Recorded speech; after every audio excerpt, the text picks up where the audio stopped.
कितने लड़के और छुपा के रखे हुए हैं इंडिया वालों, आज बता ही दो यार। मजाक बना के रखा हुआ है तुमने। हर दूसरे मैच में कोई नया लड़का आ जाता है परफॉर्म करने के लिए। वो बेचारी ओपोजिशन ये सोच के आती है कि आज अभिषेक टुल्ले को टाइम से आउट कर देना, तब हमारे मामला कुछ बेहतर हो सकते हैं। वहां से ईशी किशी आके मार कुटाई शुरू कर देता है। फिर ओपोजिशन ये सोचती है कि भाई अभिषेक टुल्ले को भी और ईशान किशन को भी, दोनों पर ही हाथ साफ करना पड़ेगा, फिर जाके हमारे मामला बेहतर हो सकते हैं। फिर तिलक वर्मा साहब आ जाते हैं नीचे। ऐसे ही मेरा दोस्त पांडु भी नीचे पड़ा हुआ है। वो भी भाई जब चल पड़ता है तो वो भी नहीं किसी खाते में रखता। शिवम दुबे साहब भी पड़े हुए हैं। तो एक से बढ़ के एक प्लेयर पहले से ही थे। ये संजू सैमसन कहां से निकल के आ गया भाई साहब। वो भाई मैच विनिंग नोक खेल के जाता है यार। इंडिया के तो ख्वाबो ख्याल में भी नहीं था कि 195 का भी चेज वो कर सकते हैं। ये वो टीम है जो वर्ल्ड कप में 160 प्लस का चेज आ रहा है तो इनके हाथ पैर फूल जाते थे, और वो 195 का चेज मार के चली जाती है। किसकी वजह से? अकेले संजू सैमसन की वजह से यार। वो बंदा क्या तगड़ी इनिंग्स खेल के गया और सबके मुंह पे उसने चपाटे मारी हैं। जो लोग उस बेचारे को टीम में नहीं रखते थे और बातें करते थे कि भाई साहब ये तो इंटरनेशनल मटेरियल ही कोई नहीं है ना, ये तो बस आईपीएल के लिए है या डोमेस्टिक के लिए है, बस वहीं पे मार धाड़ करता रहता है। जब भी इसको टीम में जगह मिलती है, एक दो मैचेस मिलते थे बेसिकली बेचारे को, उसमें बेचारा अनलकी रह के जल्दी आउट होकर चला जाता था, रन कर नहीं पाता था टीम में, इसलिए परमानेंट मेंबर रहा ही नहीं। शुरू से ही ऐसा रहा इसके साथ। लेकिन आज उस बंदे ने जो इनिंग्स खेल दिया यार, ओपनर आया वो बंदा फिनिश करके वो जा रहा है। अभी सारे बातें करेंगे भाई साहब, कोहली के साथ कंपैरिजन शुरू कर दिया। एक इनिंग्स उसने सारी खेली है भाई, हम कंपैरिजन कोई नहीं कर रहे, ठीक है, लेकिन थी ना उसके बराबर की इनिंग्स। ऐसे कोहली ही फील देता था हमें कि कोहली जब चला जाए क्रीज पे खड़ा हो तो भूल जाओ कि भाई साहब मैच आप जीत रहे हो। ओपोजिशन तो ऐसे ही सोच के बैठती ना कि भाई कोहली खड़ा हुआ है, जब तक इस बला को आउट नहीं ना करेंगे ना तो हम मैच नहीं जीत सकते। ऐसी फीलिंग संजू के लिए आई नहीं होगी उनके लिए, लेकिन इस इनिंग्स के बाद संजू सैमसन उनके ख्वाबों में आने वाला है। वो वेस्ट इंडियंस बेचारे जाके अपने जब होटल रूम में सोएंगे ना, आज उनके ख्वाबों में आ रहा होगा बेचारा संजू सैमसन, काश इसको आउट कर लेते, काश इस बंदे को जल्दी टपका देते तो हमारे कुछ हिसाब किताब लग जाते, आज हम सेमीफाइनल खेल रहे होते। खैर भाई साहब इंडिया टीम इस टाइम पे सेमीफाइनल के लिए क्वालिफाई कर गई है, और ऑब्वियसली उन्होंने अपना वानखेड़े में जो लिख के रखा हुआ था कि भाई हमने अगर सेमीफाइनल क्वालिफाई करना है तो हम तो वानखेड़े ही खेलेंगे। एक मैच था साउथ अफ्रीका वाला जिसमें इनको थोड़ा मसला पड़ा था, वो मैच ये हारे थे। तब से बातें कर रहे थे कि भाई क्या ये सेमीफाइनल क्वालिफाई करेंगे नहीं करेंगे, ये इस तरह की बातें चल रही थी। लेकिन भाई साहब टीम इंडिया फिर पड़ी हुई है लगातार, मेरा ख्याल है चौथी दफा हो गया ना, चौथा सीजन हो गया कि वो सेमीफाइनल क्वालिफाई करके बैठे हुए हैं। और ये जिस तरीके का मैच हुआ है आज वाला, इसके बाद मुझे नहीं लगता कि ये टीम अब मजीद रुकेगी।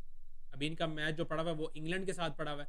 इंग्लैंड वैसे ही माशाल्लाह से शहजादी टीम है, इंडिया के खिलाफ पता नहीं वो कैसा क्रिकेट खेलती है, क्योंकि आपको पता है इंडिया अपने घर पे तो भाई वो किसी को नहीं जीने देती, वो ऑस्ट्रेलिया को नहीं जीने देती। इंग्लैंड तो वैसे ही शहजादी पूरी सूरी क्रिकेट खेली है, इतनी खास अच्छी क्रिकेट खेल नहीं रही। वेस्ट इंडीज ने भाई साहब पहले बैटिंग करते हुए ये जो 195 रन बनाए हैं, ये ज्यादा भी हो सकते थे, और अगर ये ज्यादा होते फिर शायद इंडिया को मसला पड़ सकता था, क्योंकि भाई साहब चेज में प्रेशर होता ही होता है। फिर ये जो संजू सैमसन जो इनिंग्स खेल के गया आज वाली इनिंग उसकी बहुत ज़्यादा अच्छी थी, लेकिन जितना ज़्यादा टारगेट होना था उतना ही ज़्यादा प्रेशर भी होना था। वो तो संजू सैमसन एक एक्स्ट्रा ऑर्डनरी इनिंग्स खेल के गया, क्योंकि उसने required run rate full time maintain करके रखा हुआ था। लेकिन ये जो वेस्ट इंडीज ने थोड़े से रन कम किया ना, उसकी सबसे बड़ी वजह तो उनका कैप्टन खुद, जिसने इनिंग्स खेली है लाइक बाबर आजम। 33 बॉलों पे 32 रन करके जाता है, और पावर प्ले पूरा पी के गया ये बंदा। मतलब दूसरे एंड से वो चेज आगे इतनी तगड़ी बैटिंग कर रहा है, वो इतने अच्छे स्ट्राइक रेट के साथ खेल रहा है, और ये शहजादा सुकून से अपना खेलने में लगा हुआ था। वैसे सीधी बताऊं, इससे खेला ही नहीं जा रहा था, इसके बल्ले पे बॉल ही नहीं आ रहा था। ये ऐसे लग रहा था जैसे पता नहीं इसको खेलना ही ना आता हो। तो जैसे भी था भाई साहब, लेकिन पावर प्ले तो फिलहाल ये जाया करके ही गया। लेकिन जो हिटमायर की विकेट थी ना यार, वो अभी तक भी कॉन्ट्रोवर्शियल है। यकीन करो, मुझे अभी भी यकीन नहीं आ रहा कि उस बंदे को थर्ड अंपायर ने कैसे आउट दे दिया। ऑन स्पॉट जो अंपायर होता है ना, उससे भाई साहब गलती हो सकती है, क्योंकि वो अपनी आंखों से देख रहा है, ठीक है।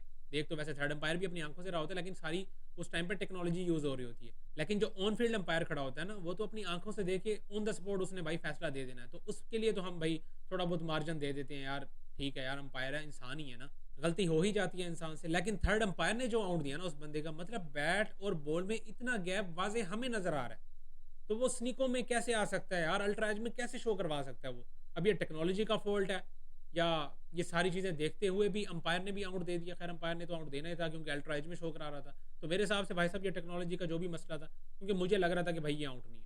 अब इस चीज़ पे आप सबकी अलग अलग राय हो सकती है, लेकिन मेरे हिसाब से यार ठीक ठाक गैप था, बैट और बॉल में ठीक ठाक गैप था। इवन के डैरन सेमी भी बार बड़ा परेशान हो गया था, भाई इसको खो क्या गया, ये अंपायर ने आउट दे कैसे दिया। इवन के हिटमायर भी जैसे ही अंपायर ने आउट दिया ना, एक तो वैसे अंपायर की मुझे समझ नहीं आई, 1 सेकंड लगाया उस बंदे ने, इधर बुमरे ने अपील नहीं की, उसने आउट दे दिया। बंदा थोड़ा सोचता है यार, इतना करीबी मामला था, तूने 1 मिनट में ही आउट दे दिया।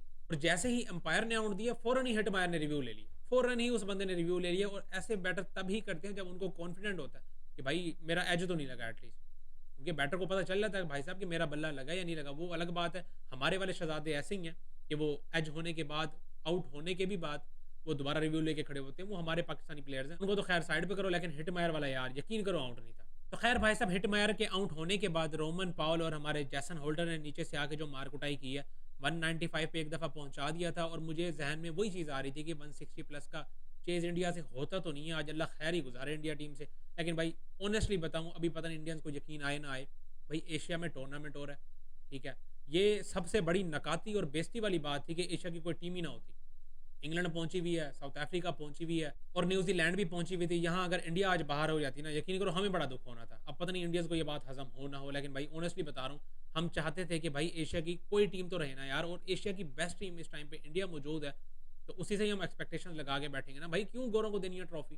जब एशिया में टूर्नामेंट हो रहा है तो उस टूर्नामेंट को विन करना भी किसी एशियन टीम का ही काम है। अब हमारी टीम बाहर चली गई है तो इसका मतलब ये नहीं है कि हम इंडिया को सपोर्ट ना करें।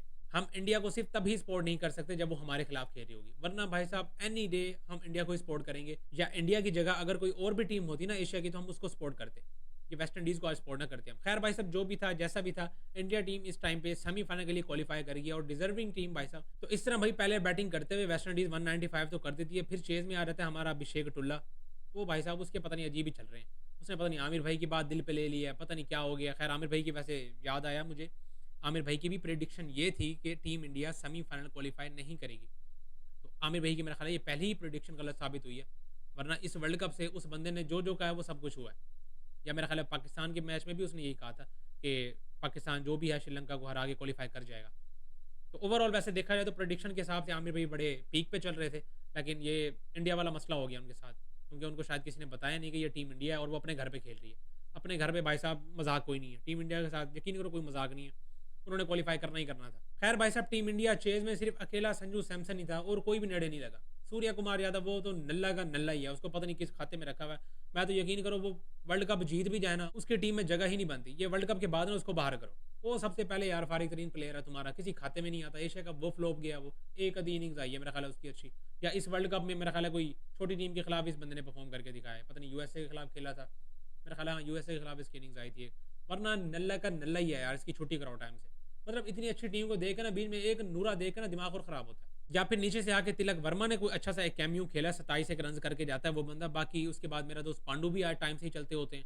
और बस उसके बाद तो खैर मैच ही खत्म हुआ था, 1 साइडेड हुआ था उस टाइम पे। तो 10 का रन रेट बचा हुआ था जो कि आराम से हो ही रहा था, तो मसले वाली कोई बात थी ही नहीं। तो इस तरह भाई साहब टीम इंडिया 1 साइडेड ही मैं कहूँगा, 1 साइडेड करके ये वाला मैच जीत के सेमीफाइनल क्वालिफाई करके बैठी हुई है। अब इंग्लैंड के साथ उनका मैच होगा, वो भी वानखेड़े में। देखते हैं भाई साहब उस मैच में क्या बनता है। क्या टीम इंडिया लगातार चौथी मरतबा फाइनल क्वालिफाई कर सकती है?